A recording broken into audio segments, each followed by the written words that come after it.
and nose, di ba? Kainin ang kamay.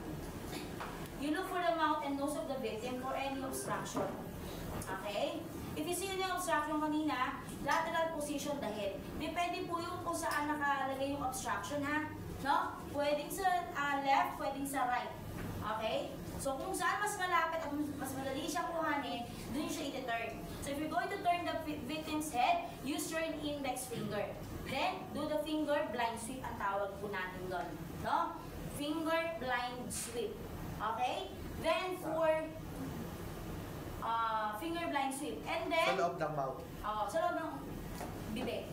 Finger blind sweep. No? Chewing lang, ano? Then, if you're trying to open the mouth of the victim, trying to open the area of the victim, you just have to do the maximum head tilt lift chin maneuver. Okay, ito yon. But hindi mo gagawin ito if you suspected the victim for any spinal cord injury. So you have to do the jaw thrust maneuver. And then open the airway.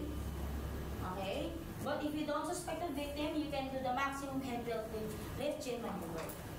Okay? Tapos, pagkayari niyo sa airway, di ba, nag-check na kayo ng airway, tapos na kayo mag-airway, ano? Sabihin niyo na yung jaw thrust at saka yung ano?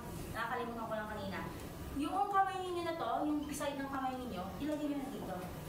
Para ma-maintain natin yung patent airway niya. So, habang nag-check kayo ng breathing niya, tsaka circulation, nakandito yung kamay ninyo. Okay? Para nag-check kayo ng breathing mamaya, ilagay, paano yung mga siko ninyo sa floor, palpate, check for the breathing, 1,002, 1,003, 1,004, 1,005. So, the victim is breathless. Pagka breathless, ibig sabihin, kailangan mo bigay ng hangin. Huwag niyo kakalimutan yung 2 initial blow. No? Okay? Pag nagbigay ng initial blow, ayoko nakakita ng ganito.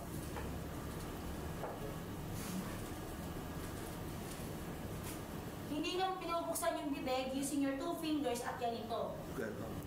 Ha? Ganito. Eh kasi ma'am, madali na lang po i-slide na lang ganun eh. Oo, sino shortcut? So huwag niyo po siya shortcutin.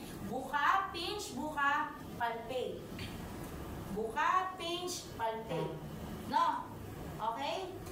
Again, ilalagay nyo yung maximum head tilt lift chin sa airway tsaka yung jaw thrust. No? Kamukha ng ginawa ko, open the mouth, observe for the, check for the mouth and nose, and then do the finger blind sweep pag mayroong obstruction. Then, maximum head tilt lift chin to open the airway, but if you suspected the victim for any spinal cord injury, do the jaw thrust maneuver. Lilipat kayo dito, ha? Na? Okay. Okay na. Yung head to toe naman.